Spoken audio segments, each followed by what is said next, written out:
Bakit kailangan ka pang utusan ng magulang mo? Bakit kailangan ka pang pagalitan ng magulang mo? Di ba mas maganda kung nagtutulungan kayo? Kasi araw-araw silang gumigising ng maga, naghahanap buhay, gumagalaw para sa inyo. Tapos kayo o ikaw naghihintay ng utos bago tumulong?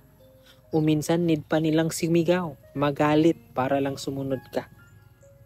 Guys, isipin nyo naman, yung bahay nyo, hindi yan boarding house o tambayan lang. Dapat nagtutulungan dyan. Kasi hindi ka bisita sa bahay nyo. Parte kayo ng pamilya ninyo. At sa pamilya na nagmamahalan ng totoo, lahat may ambag, hindi puro reklamo. So simula ngayon na, sana hindi na kailangang paalalahanan. Kumilos, tumulong, magkusa. Kasi in the first place, kung mahal nyo sila, tutulungan nyo sila. Kasi ginagawa rin nila yung best nila para sa inyo.